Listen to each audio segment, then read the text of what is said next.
Odette kanina sa RJ. Oo nga, parang ang init-init mo bago tayo sumalang dito sa ating desk. Anong gamit mo? Eh, kung ano-ano. Baka kasi iban. Lalaro. Ang lakas. Eh kasi nakakakita tayo ngayon, dumadalas na yung mga target bans eh. Oo nga Nagiging eh. trend na siya kung kailan nasa last week na tayo. Pero syempre kasi ngayon naman na talaga nagkakakilala yung mga teams. Yeah. Kaya hindi malabong ganun yung asahan natin mula sa kanila. Pero this, again, is a match na pwedeng makapagpabago muli ng ating mga nakikitang standings.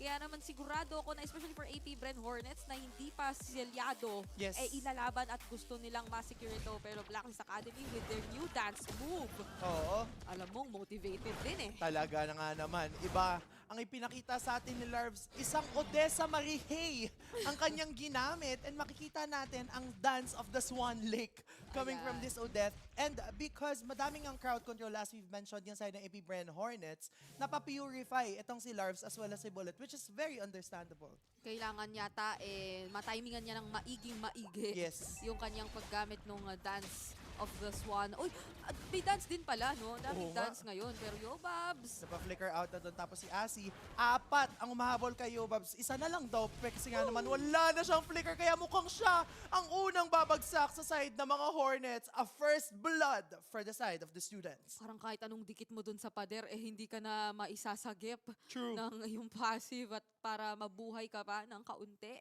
Pero ang nakikita naman nating emblems as of now pa din, again, namumuna na naman si Bullet sa sobrang daming movement speed. Dance, Boom! Swan Song pala ang ultimate dito ni Odette. Pero makakadalawa. Ganda ng pagkakatayo noong Guardian doon. Pero si Sharp yata ang bibigyan dito. Dalawa. Laban sa dalawa. Si King Frenzy mapapalalim yata VX. Nandito lang din naman. Pero laban. Sa laban to. Laban lang daw ang sabi ng side ng Smart Omega. Ng Blacklist Academy rather. Tapos sa Fraser set binagsak na Retribution. Ikinasa na rin pero back away na lang daw muna. Kasi low na parehas ang ating mga kupunan. Wala pa tayong 2 minutes dito sa ating laban. Pero nakakakita na tayo ng napakaraming tapatan at nakikipagsabayan talaga ang isa't isa. Parang kahit sinong maging agro, eh hindi naman hinahayaan na parang sobrang maagro lang din True. sila ng katapat. Pero dito sa Turtle, Yung Dragon nandun na rin si VX makakakuha ng Lord. Tapos nandito na si Larvs. Kinasa ang kanyang Swansong pero 4 sa side ng AP Bren Hornets ang nandito. Mag-isa na lang din dito si Asi. Wala na siyang flicker. Kaya naman isang pagong ang nakuha ng side ng Blacklist. Pero 4 ang bumagsak sa side nila. parang ang na-realize doon ni Sharp, bakit ba tayo nagmamicroan dito? May turtle nang nagaganap. So lilipad na agad siya and sumakto naman na yung pagpatong or yung paggamit ng hard guard ni Mumukid, eh sa kanya na rin Yes. naman inalay. Kaya parang okay, nakuha agad ng AP Bren Hornets yung bawi. Hindi man sila yung nakauna doon sa turtle. Pero si Wayan dito sa baba, medyo delikado yata. Napa-flicker out na lang din naman doon. Pero nandito si Yobabs. Papadiran yata dito sa harapan niya si JD. Pero mapapa onwards out. Mumukid nandito na rin sa bot. 3 laban sa 2. Pero back away na lang daw muna kasi wala ng flicker ang ating gold laner. Tapos sticker ka na lang. Nandun na yung primal wrath eh. Parang Oo. kung hindi inalalayan pa ni Yobabs at Mumukid yun, na kamuti ka na talaga doon si Wayan. Especially kung alam siguro nila na nasa ibang parte ng mapa yung Oo. kanilang mga players. Pero uy, Hard guard kinasa na dito pero binagsakan! Ano nga Brazers Rat? Mumukid mapapa-flicker out na lang din naman. Ang ganda ng ginagawa dito ni VX. Nakikita natin na parang mabilis talaga siyang mag-rotate. Pero habang nangyayari yun, nandito sa bot, si King Frenzy sinusubukan bigyan si Bullet pero mapapa-heavy crossbow out at buhay pa din ang gold laner ng side ng mga estudyante. actually hindi ko alam kung sino yung mas gustong magmadali sa dalawang teams na to. Kasi parang literal na nagsasabayan lang sila. True. Wala pang sobrang nakakakuha ng advantage kontra sa isa't isa. And nagre-reflect naman yun sa nakikita nating gold or even kill score sa pagitan nila. Nagdidikit pa rin at wala pang sobrang na-establish. Nagkakaroon man ng mga maliliit na exchanges.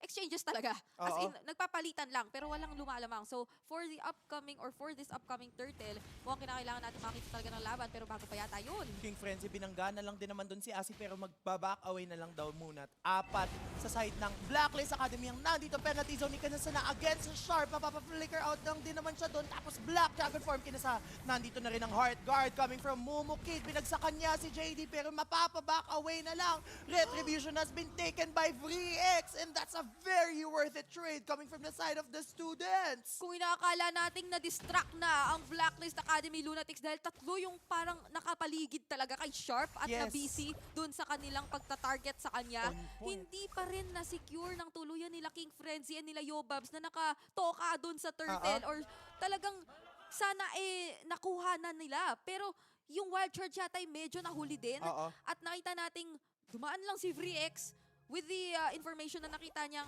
okay, mukhang nag-turtle na to nasecure pa rin ng Blacklist Academy. Oo, definitely. No, ang ganda na sana na ginawa doon nitong si Sharp kasi na-proc na niya yung mga crowd control coming from the side of Blacklist Academy Lunatics. However, mas naging maganda yung pagkakakas ng Retribution. Kaya naman si Yobabs, tinutont-tont lang naman dito. King Frenzy, umiikot-ikot na. Tapos gusto niyang hanapin itong si Bullet. Kaya naman mapapakas ng Earth Shatter. Tapos back away na lang muna kasi mamaya na tayo. Ang init natin masyado. Parang ngayon natin na gigets na kapag ganito kakunat yung mga heroes ng AP Bren Hornets, parang hindi naman din ganun kadali maghanap ng engage. Especially kung ikaw yung Blacklist Academy, pero tulad nitong may napag-isa. Oo nga, Black Dragon Form Kinasa na wala na ring Swansong itong si Lars pero unti-unti na nating nararamdaman ang kanyang damage output. Yobab sa pa-Wild Charge doon, tapos sa pa-Purify lang din naman si Bullet. Sinusundan pa din siya ni King Frenzy who torn apart memory. Wala na din JD, mapapalalim yata dito. Flicker out ang susubukan niya gawin plus Earth Shatter pero hindi siya tatantanan pero buhay pa din siya habang merong off-cam kill against Sharp doon. Nakumit yung torn apart memory para siguraduhin yung kill onto Bullet. Kaya naman nakatakas pa din kahit papaano doon at nabuhay yung kamuntikan ng mawala na si JD. Yes. If I'm not mistaken, doon sa nakita nating engage sa bottom lane, hindi naging successful din yung depensa talaga ng Blacklist Academy Lunatics. Ito yung threat na pwedeng dalhin ng napakaraming pwedeng pumalibot. Literal na mina-maximize nila yung composition nila para palibutan at i-secure kung ano man yung kanilang gustong gawing rotation. Nakita natin yon sa pamamagitan ni Yobabs, sa mga gulong na ginagawa ni King Frenzy, at sa pag-juggle nga nila ultimo ng mga turret shots kasi lahat naman sila pwedeng sumalo. Oo nga, tapos nandito na rin naman si King Frenzy. Swansong, pero yung Retribution on point pa din kay VreeX. Black Dragon Form Kinasa na Asim mapapalo at mapapa-flicker out pero hindi siya tinatantanan ni Sharp. Yung Heart Guard, nandun lang din naman kay King Frenzy pero nag-petrify si Asi. Buhay pa din because of that Brave Smite. Hindi yata magiging enough yung sustainability niya. Tapos si VreeX, babakbakan ng 4 pero siya ang babagsak. Isipin mo yon, Brave Smite na, Body of Smith pa, pero hindi talaga tinantanan itong si Sharp. Siniguro niya na, hindi pwede. Kailangan makuha namin yung kill.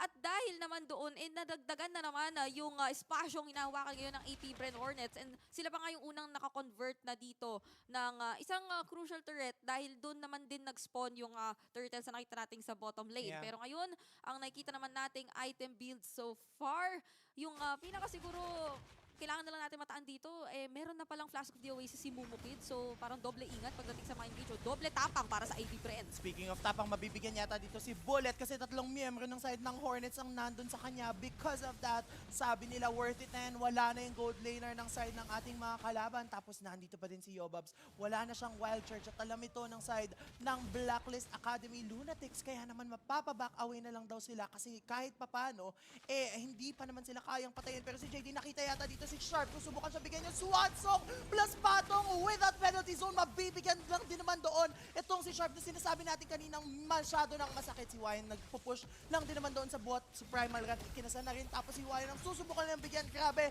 Yung pagkakataon coming from VX. Pero grabe din yung Heart Guard na pag-sustain dito kay Wyan. Asi hinaharapan dito yung kanyang mga kalaban. Torn apart memory kinasa. Buhay pa din si Asi. JD at VX sinusubukan habulin yung dalawang miyembro ng side ng AP Bren Hornets. Mabibigyan yata nila si Yobabs. Pero buhay pa din sila. What an extended team fight! Literal na extended kasi mula purple buff, nandito na tayo sa bot lane. Ganon kalayo yung napadpad o pinadpad ng mga players natin mula sa parehas na kupunan. Pero doon sa nakita nating palitan, natatiming ng sobra at napipili ni Mumukid kung kanino niya gagamitin yung Heart Guard at laging pumapabor ng sobra para sa AP Bren. Exactly, ang ganda din kasi ng yung cooldown reduction na bitbit ng Flask of the Oasis, no? Sobrang helpful yun for Mumukid kasi pwede niyang mas spam yung love waves niya. Tapos, kapag meron siyang Heart Guard, mas-spam din niya.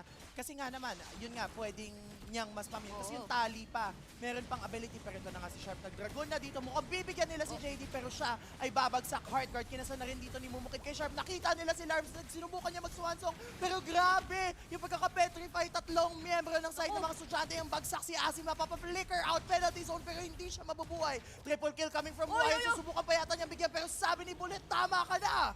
Wyatt with the triple kill. Pero mukhang habulin pa rin ang AP Bren Hornets ngayon. Etong si Bullet at hindi pa tatakasin. Now it's a clean wipeout kontra sa Blacklist Academy. At yung pagkakapetri na sinabi mo talaga mula kay Sharp. Grabe, wala kasing purify doon si Larv, kaya naman sobrang crucial ng petrify na yon just to be able to cancel that swan song coming from Odette. Nakikita na natin bumabakat na unti-unti yung damage output coming from Larv. So definitely, kailangan ng respetuhin ng side ng AP Bren Hornets yon. Tapos, in a response to that, nag-pick up na itong si JD ng kanyang Radiant Armor with the hopes of being able to sustain the team fight more. Kailangan na ni JD na gawin yun Kasi parang at this point siya na yung pinaka-tatapat o parang siya na lang yung makunat na front na meron dito ang Blacklist Academy dahil si Asi parang hinihintay na lang din nila yung mga manggagaling sa kanya na either counter-engage o talagang pampataboy lang. Kasi dito na paggamit ng penalty zone. Kasi talagang kapag ka nag-co-commit na dito ang AP Bren Hornets, nagagawa naman nilang tagalan kahit na parang sila pa yung nauna sa engage kasi napakataas na ng sustain na hawak-hawak nila, hindi lang yung dahil sa Flask of the Oasis. Dahil na rin sa heroes composition talaga na meron sila na innately sobrang kukunat. At ang pinagmumulan na lang ng damage nila ngayon, ito si Wyatt talaga.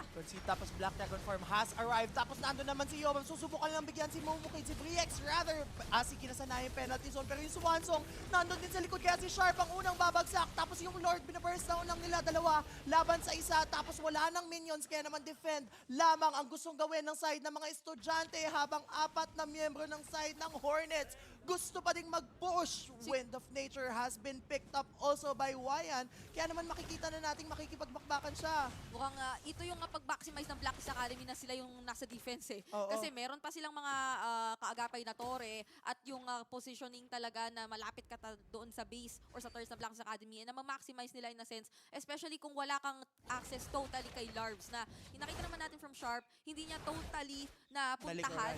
Kasi nandun sobrang likod din si Larvs dito. Ingat na ingat siya at sinuguro niya na yung paglatag niya ng Swan Song mapapatama sa lahat ng gusto sanang dumikit at lumapit. Kaya maganda yung naging kanilang pagpapatumba agad onto Sharp dito. Yun na yung parang naging senyales na hindi na makakapagpatuloy yung AP Bren Hornets aside from the fact na may tore pa at ngayon nakakaangat na paunti-unti yung mga estudyante. Oo, and kahit meron 3.2k gold lead in favor of the AP Bren Hornets, kung masusustain lang ng Blacklist Academy yung team fight na ginagawa nila kanina pa, definitely we can see more of them. However, for the side of AP Bren Hornets, hindi din naman nila kailangan mag-overextend sa mga nangyayari so far kasi nasa kanila na yung lamang Wala naman na silang kailangan pang gawin just to be able to, yung panghawakan ba, yung lamang na meron sila. Kaya yung Lord ngayon ay sasayawan lang nila at tatambayan ng kaunti. Nang hindi pa alam kung nasan nga ba yung mga players ng Blacklist Academy, gusto pa rin naman nilang isiguro na makukuha nila ito. Kasi ito na yung pwede nilang gamiting para mag-attempt na tapusin talaga yung laro. Considering nga na ganito na kalaki yung agwat na hawak-hawak nila at na ayaw mo na rin kasing patagalin yung laban kasi si Bullet unti-unti na namang nakukuha yung kanyang power spike na nagbigay daan para manalo yung Blacklist Academy LTX kahapon sa nakaraang laban nila kontra sa Game Lab. So ngayon, King Frenzy lang ang humahawak muna ng Lord pero may conceal mula kay JD. Wyatt, napa-flicker na din naman doon. Tapos yung wild charge kinasa na against JD. King Frenzy, susubukan makipagbalagbagan si Sharp. Nandun na yung Dragon, sinusubukan hanapin si Larvs at si Bullet. Kaya naman habang may nakapatong na heart guard doon, makikita nila si Larvs na pa-purify with that Swan Song. Tapos ang dodge niya yung Petrify coming from Sharp. Pero isa ang babagsak, isa laban sa isa. Dalawa na daw ang babagsak sa side ng AP Bren Hornets. Tapos yung side ng Blacklist Academy Lunatics, apat pa din. Yobabs na lang ang natitira habang apat na miyembro ng side ng mga estudyante ay buhay pa. In terms of that team fight, pumabor yun sa side ng mga estudyante. Si Sharp lang ang kinailangang isipin ng lahat ng mga nasa likod. At nakita natin ngayon na hindi lang naman AP Brain Hornets yung maraming bantay. Nahiwalay at naharapan ng sobra nila VRIX at ASI. Yes. Yung mga gusto sana rin sumama dun sa pagsugod at nabaligtad na naman ng Blacklist Academy yung nakita nating sitwasyon. It's bullet time na naman at nakukuha na nila yung tamang timpla na nagbigay daan sa kanilang naging pagkapanalo kahapon. Ito naman ang oras na AP Brain Hornets yung dedepensa. Exactly. And sobrang crucial nung pagkakaprok nitong si JD kasi nag-conceal plus flicker siya. Kaya naman napaflicker din doon si Wayan sa ating mid lane. And because of that, wala na agad utility itong si Wayan kapag nakipagbalagbagan sila against the side of Blacklist Academy. What precise positioning coming from Bullet as well as Larv. Sobrang timing nung paggalaw nung kaniyang Swan Song kaya hindi siya na-petrify ito ni Sharp. Yung pagkasalo talaga eh, yung Yeah. pagpalibot. Tapos parang nagkaroon na ng designations ngayon yung Blacklist Academy na, okay, babantayan na namin tong may Guardians Barrier din kami in the Yeah. form of VRIX as well as ASI. Kaya ngayon sila pa ang unang makakabasag ng inhibitor turret. AP Brain Hornets on the defense. Magpo-focus muna dito sa Lord. At ang ganda rin kasi nung nakita nating pagkakaprayo kay Wayan, nung busy ang lahat na Yeah. parang mag-penetrate at nung busy na rin si Sharp, wala na naging tagabantay dito si Wayan Yes, eh. yes. Merong nakahanap sa kanya, nakapag-focus sa kanya. And this time around, mukhang dadalawahin pa yung base turrets na papatumba. Turrets lang ang call ng side ng mga estudyante. Tapos yung bot, ang susubukan nilang sunod na i-push. Pero madedepensahan na lang din naman ito ng side ng mga Hornets. Glowing Wand has been picked up from Larvs with the hopes of being able to dish out enough damage against their opponents. Kasi nga naman, sobrang kukunat niyan. Pero conceal play, napaflicker out doon si Asi pero wala ng ultimate penalty zone. Ikinasa na tumama sa dalawa si King Frenzy yata ang mahuhuli. Tapos sinutontot na siya si Bullet. Nandito lang din naman. Black Dragon form has arrived. Sabi ni Sharp, nasa kanya din yung hard card na petrify niya doon si Large. Pero si Bullet lang ang kanyang ipaprioritize. Kaya tutumba ang Leo, tutumba si Ritel, si Larms ang isusunod niya. Kaya tutumba din doon ang position 4 player habang napaflicker out doon si Mumukid Sharp. Sinusubukan lang i-juggle lahat ng damage output. And with that, that was a very crucial play. Mas na pull off na ngayon ni Sharp at ni Mumukid kung ano nga ba ang kanilang gustong gawing play. Being able to sustain the damage coming in from both Larvs as well as Bullet na mas na-isolate na talaga na parang naging 2v1 situation siya. Pero okay lang, dahil nandun na rin naman yung amount of sustain na hawak-hawak dito ni Mumukid as well as yung mas pinakunat na kalagayan na rin ni Sharp. Yes. To think pa na naka-focusing mark, etong si Mumukid din. So umabot na Lumalambot. talaga sa punto na, okay, nakukuha na nila kung paano nila tatapatan etong mga players na ita-target nila from the side of Blacklist Academy. Mas humihirap na yung sitwasyon na naman para sa mga estudyante na akala na natin kanina, okay na nakuha na nila, nabaligtad na, pero yung AP Brain naka-bounce back na naman. Ganda ng ginagawa ng AP Brain Hornets. And kasi nga naman, grabe yung connection with that Yuzhong as well as this Angela. Nakikita natin na laging on point yung pagsanib dito ni Mumukid dito kay Sharp. Kaya naman, ito na naman, yung sinasabi nating on point na pagsanib. Black Dragon Forma sa Rive, sinusubukang i-zone itong si VRIX. 5 laban sa 5. Swansong has been casted pero si King Frenzy ang makakakuha ng Lord. Tapos si Bullet lang din ang unang mabibigyan ng Rock Potion na has been picked up. Pero si Mumukid babagsak na rin ang sakit na ng damage output coming from Larvs. Tapos si JD with his Primal Wrath, 3 ang pinabagsak sa side ng AP Brain Hornets. 2 na lamang ang natitira, si King Frenzy at si Yobabs, pero buhay pati ng 4 na miyembro ng mga estudyante. Yung mga tagabantay na lang ang natitira, pero sino na lang ba ang kanilang babantayan? Dahil sumusugod na ngayon ang mga estudyante at mukhang nagbabalak silang tapusin yung laban. Meron pa namang Lord na nagmamarcha doon sa bandang ibaba, pero mukhang nakapokus at nakaset na ang kanilang mga mata sa pagkuha ng kill kay Yobabs na nagtatry dumepensa. Swansong has been casted already. Yobabs na pa wild charge na lang din naman doon. King Frenzy mahuhuli ng penalty zone. May isang minion. Primal Wrath kinasa na. Laban kay Yobabs. Mapapaflicker out lang din naman siya. 5, 4 rather. Lumalaban sa 2. Tapos ang call ng side ng Blacklist Academy Lunatics ay tower lock. They will take game number 1. Diretso lang